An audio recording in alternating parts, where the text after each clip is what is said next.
Welcome to the Lightspeed Investing Podcast. We have another special guest with us today. Captured the World Incorporated was originally started by David Carmichael Sr. in 1995. During this unfortunate series of circumstances, he was incarcerated in his early 20s. And essentially, there is an amazing epiphany that happened during his time where he created Capture the World. And now that brand has been passed on to his son, David Carmichael Jr., who is going to talk about how it represents young generation of creatives around the world for them to be inspired to be entrepreneurs and doing things in a very impactful way. Capture the World Apparel plans to provide the finest high quality fashion, giving the world a unique look. David, it's such a pleasure to have you on with us today. Awesome, man. I'm very excited. Thank you for having me on.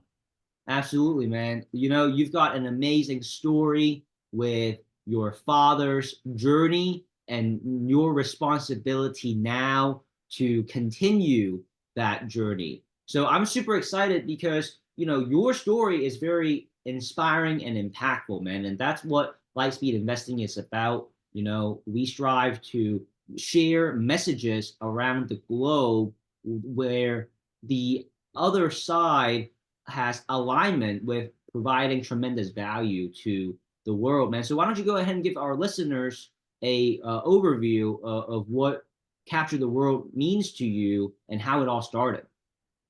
Awesome, man. Thank you. Yeah, so Capture the World, man. So it started with my father, like you said in the intro.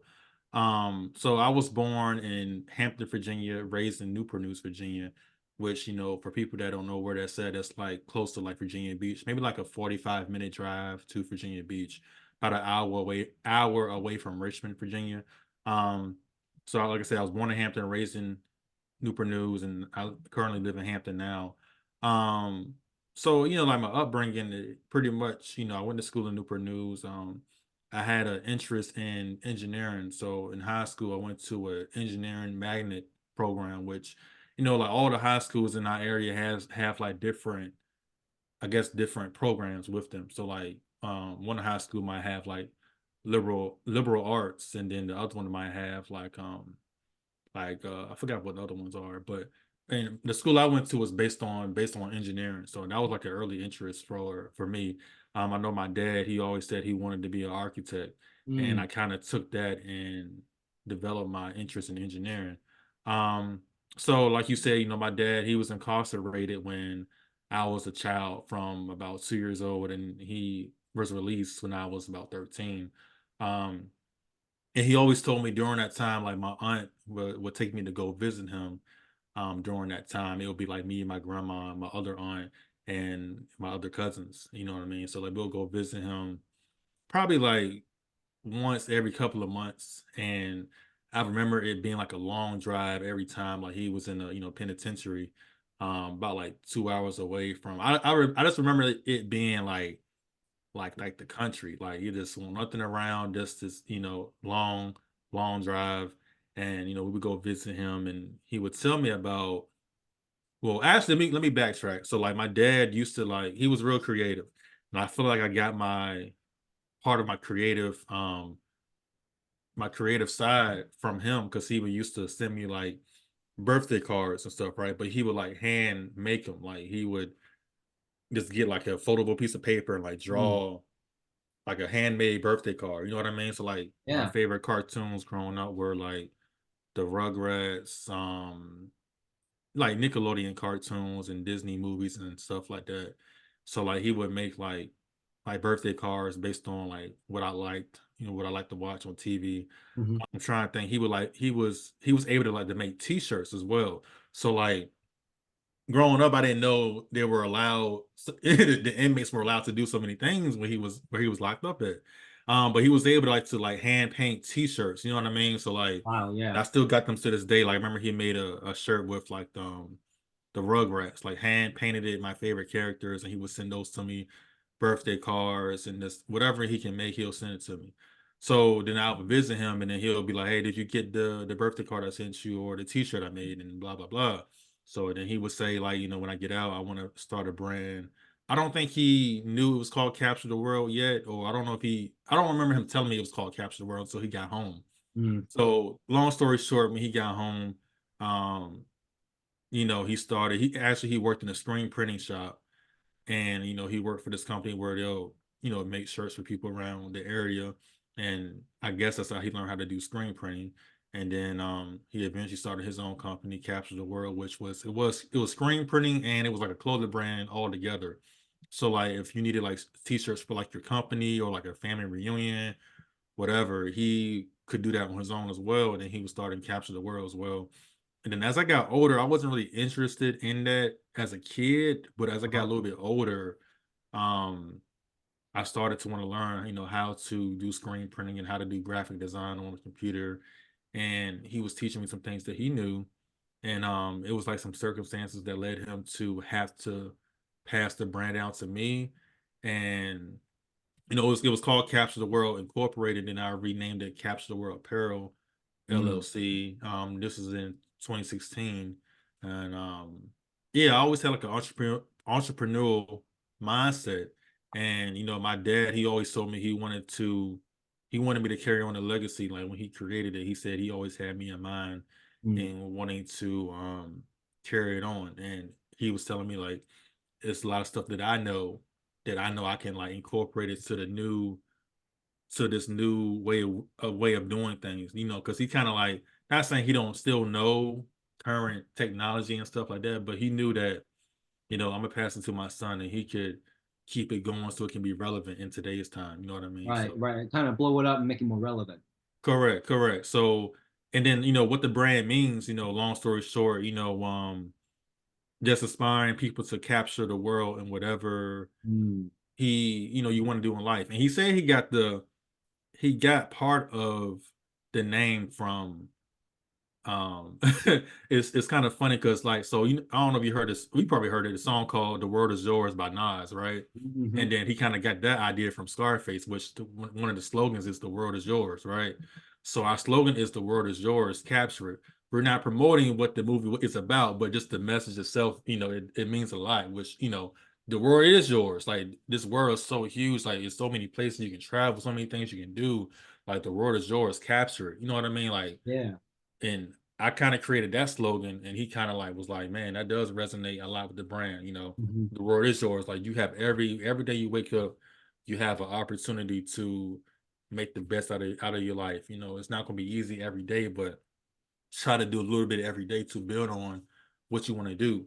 So Yeah. basically, that's me just using fashion. I'm using fashion and clothing as a way to promote that message. So like when you wear my clothes, you're actually wearing something. It's not just me just slapping a logo on a hoodie or a shirt. You know what I mean? So like, There's an impactful meaning and purpose behind it, man. correct, correct. And I also try to use like innovative ways to design clothing as well. Like I'm getting more into like creating stuff from scratch, not just Mhm. buying blank hoodies and put logos on it. Try to make it innovative and up to date, and kind of create new waves as well, not just following the trends in fashion. Try to create my own waves in No, and fashion that's as well. important because what you're doing, right, also inspires a lot of people who may be on the fence. Like you mentioned this to me, and I was like, wow, that is powerful, right? Like someone who's got an idea, they're not maybe a full entrepreneur yet. They come across your brand, they come across your podcast, whatever it may be, and then by immersion, they get that courage, right? You want to talk a little bit about that? About the podcast. About how you are able to give people right that extra kick to actually go out and do the things that they said they would do but maybe haven't done it yet. Right, yeah. So like I know that people told me before, like when I would tell them the meaning of the brand, and then I might like follow up with them about it, or I might see them out in public or whatever one day, and they might be like, "Hey, man, yeah, the story you told me about your brand, man, it's real inspiring, and I was thinking about doing this, and you kind of pushed me to want to do it." You know what I mean? And like I have a cousin that he's a rapper. he goes by the name of Smooth Don. He's from Northern Virginia, Washington D.C. area, and he's way younger than me. But that's he's told me plenty of times, like, I inspire him in some way for him to keep going with the music. Mm. And we've even collaborated with merch for his own. He'll do shows and stuff like that. And we've collaborated to make merch for his stuff. And he's even been interested in in design more, because eventually, obviously, when you go on tour, or whenever you go on tour, you have merch for your tour. So he was like, yeah, man, when I go on tour, man, I got some ideas with what I want to do for my merch for my tour. And then overall, like, saying that's help him wanting to keep going with the music. I know that's a hard thing too, trying to get in the industry and trying to get noticed with your music. So I've been very close to him, and I've given him ideas as far as like how to start a business. And I was telling him, like, you might want to copyright certain things, and you might want to start an LLC with your to promote your own self. And if you're independent, you gotta do that. You know what I mean? So I've been able to give him a lot of advice as well, and other people. No, I love it, man. But more importantly, the aspect of, helping them get over the hump, right? To actually go start that thing, or, be able to provide them with that community support, right? And spirit, so that these entrepreneurs can go impact the world the way they see fit, right? And capture it in their own vision. Correct, correct. So you want to speak on that part as well, right? Yeah, man. Okay. So I know off the record we talked about, like, I have a festival as well. And that's called the Capture the World Festival. And that's the way that a platform where people can show off what they have to offer, you know what I mean? So like the festival, um this upcoming this month, or this year, is on in June 22nd, in Hampton, Virginia. Mhm. And we have performers, local performers as well, up and coming, and a lot of different vendors as well, that maybe we had a lot of first time vendors, last year, that they were looking for something to participate in, you know what I mean? So that gave them a platform to put their business on display for the first time. And just giving people an opportunity to showcase what they have to offer. Like, a lot of these different businesses offer, like, a lot of different things, Right. that can reach a lot of different people. And even the music, like, we had like country artists, up and coming country artists, that she had her video on the country music channel before, and she's up and coming in Virginia as well. Hip hop acts, R&B acts, just giving people a platform to capture the world, and show people that, we all have talent. You know what I mean? Like, a lot of people That's so might have, important. That's so correct, yeah. important. Yeah. So like, people, like you were saying, like, people might have a talent, or they might be afraid to display it, or maybe they feel like they don't have an avenue to even display it. You know what I mean? Not that they're scared, they just don't know where to even begin to, where can I put myself on the platform to display what I want to do. You know what I mean? So like I said, the festival, it'll be the third year we're doing it this year. Um, been able to get like a lot of sponsors to support it. And my thing is, not just focusing on one thing to promote the message, like, by having the clothes, that's the way to promote it, which that's where it started. And then the festival is another way to for you to support the brand. Like, you don't, even if you don't buy the clothes, Mm. right? Like, you attending the festival is another way you can support the brand, and that's another way for us to provide something to you. Like, my thing is, I want to be able to provide something to my audience, not just you buying from me. Like, we're doing this free festival for people that want to have something to do, and for the people that want to display something to the people. No, I'm with that, man. That's amazing. And so for you, like you talk about how Capture the World, is meant to inspire, entrepreneurs. Is there a specific type of entrepreneurs that you're looking to give that inspiration to, right? From what your father has done, and also now what you're looking to do in terms of carrying the torch. Yeah. So as far as like the type of entrepreneurs, not really any special type of entrepreneur. There's somebody that has a dream, you know what I mean? Like, somebody that has a dream, and somebody that believes that they can make an impact in life, like, you never know who can be the next great I don't know, hip hop artist, or who has the next great business model that can change the world, like we've seen before with these other great icons. Um, just want to provide like a spark of inspiration. Like we can be the spark that can get you to either start something, or if you already started something, to keep going with it. Because a lot of people start something and they might quit, because it might not be working out, or they might have had like some negative comments and it might have caused them to not want to do it no more. You know what I mean? So like we just want to be that source of inspiration, and that's a gateway to get you to keep going, to keep doing what you want to do, or to even start. Because I always tell people, like, just start. Like, if you haven't started something before but you want to do it, and Mhm. you're just waiting on, you're like making it harder for yourself, because you're thinking you have to wait on the perfect moment to do Right. it, and it's never going to be a perfect moment. You just got to start with something, and build on that. You know what I mean? So No, it's I mean, I'm with that, man. I can definitely relate to that. I just had a conversation with my CEO and managing partner that I'm training and grooming, and I'm like, man, you got to burn the ships, right? I yeah, was like talking to him about the concept of, once you really know that this certain path is the path that you want to go down, forget everything else. Like, I mean, don't do it blindly, right?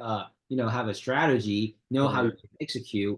But yeah, I mean, if you're like at that point, that tipping point where you're like, I'm not sure what holds for me in terms of the unknown, but I know I'm ready, right? You got to take that leap of faith. You definitely gotta take that leap of faith, and like you said, you do have to have a plan. The plan not might not be all the way perfect, but if you have something that you can at least start off with, Mm. I think that's important. Like we Yeah, always waiting, sometimes waiting for the right moment. That right moment might not never come. You know what I mean? Like, it's just like you might be psyching yourself out of doing something that you really want to do because you're just overthinking it.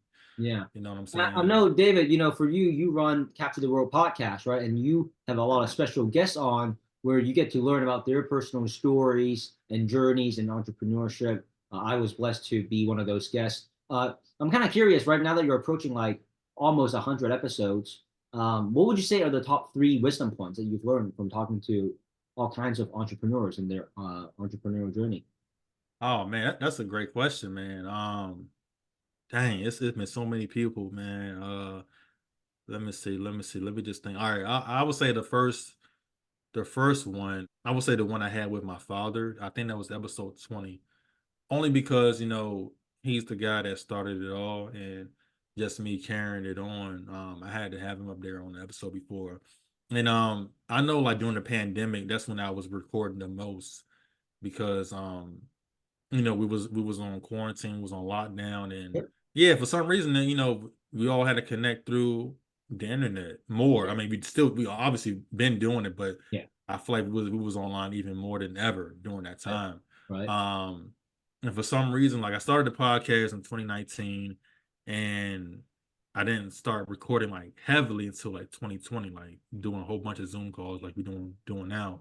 But yeah, like my dad, doing that with my dad, that was pretty good. That was episode 20. I want to say maybe Dr. Miami, the famous plastic surgeon. And I mentioned him because that was probably the biggest guest I had as far as like following. And but it was, he might have a bad rap based on what he do, but it was very insightful. Just him talking about how he got into the business of doing like plastic surgery, and how the dangers of it. Like, people think he's just doing whatever, but he really takes his craft serious, and it's him hearing about how he got started and how he built his name up to be a respected person in that industry. Mhm. That was cool to actually be. It was a phone call, it wasn't a Zoom call, but that's actually talking to him. That was pretty cool.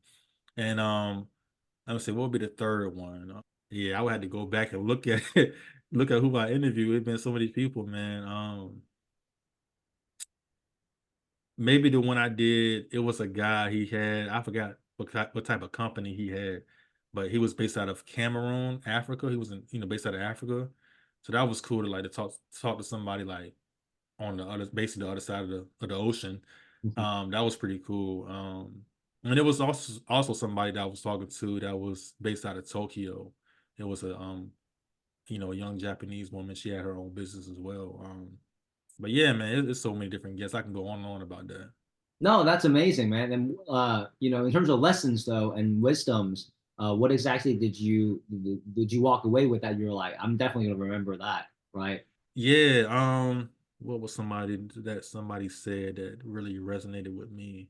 Um, man, I can't remember who this guest was, but I remember a little bit about how they were saying, like just it might be cliche, but just to keep going. I think it was just talking about like they had like a lot of hurdles. Like basically the story was I can't remember it word for word, but I just remember like they had like a whole bunch of stuff that was in their way.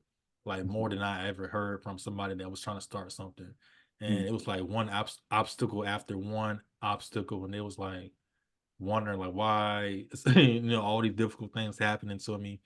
And they just kept sticking with it, man. Like for some reason they was so set on, just wanted to achieve their goal and wanted to they feel like it was a God-given talent and Mhm. they wasn't gonna let anybody stop them. So That's right. they had like a lot of perseverance, a Yeah. lot of, just keep going, willpower to not let anything stop them from doing what they want to do. So I did take a lot from that story. So for sure. Dreams, man. One of those things that I learn is if you have a dream, it is predestined by the universe ahead of time, as a sign that Right. it's meant to be yours, right? Now, whether you're willing to go get it, right, that's another story. And I, Correct. and if you're willing to go through those obstacles, right, that proves your worth, and you get to earn it and claim what is righteous and belongs to you ahead of time. But you have to be willing to put the work in, not give up, and really show that like, hey, this thing right here, it already had my name on it, but I was willing to go get it as well. Yeah, man, that's to add on to what you said. Like, it makes it worthwhile when you look back on what you had to accomplish or what you had to face, obstacles you had to face to That's get right. to that point. And back during that time, you might have never thought you would be where you at now. Like, you can look back and laugh and be like, man, back then I thought I was gonna never make it to this point. So it's like that can give you even more motivation to whatever the next stop on what you want to do.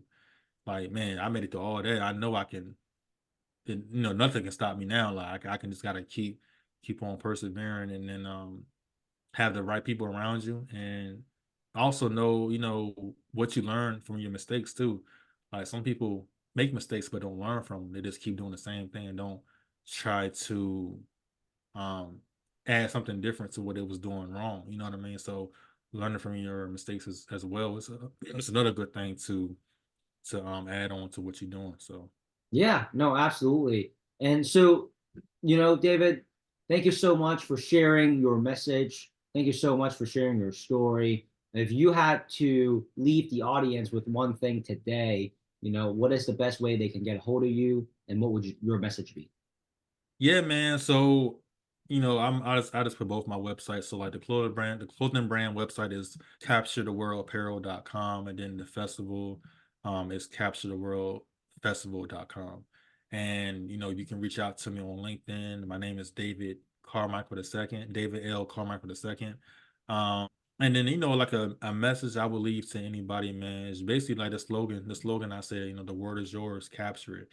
Um, it kind of just says everything right there. But whatever you want to do in life, man, I feel like we all have a God-given talent, right? Um, I just feel like we all have something we can offer to the world. And whatever you think that is, go ahead and pursue it. Like we all have something that we can offer to somebody else. Like we're not placed on this earth to just not do something to change the world. Mhm. And you can change 10 people, 5 people, a million people, whoever you can, even one person. If you did that, you fulfilled your purpose in life. And I very so much believe that. So Dude, that's so amazing. That's why I love having guests like you on who is concerned about creating an impactful world. And in your case, an impactful message that allows people to capture the world. I would definitely look into your apparel as well. Have one of these capture the world hoodies to remind me to keep going, to be resilient, And David, thank you so much for being a guest. I look forward to having you on again. till our next time, David, hope you have a great day. You too, man. Thank you. You have a Yep. good one. You too, man. Take care. All right.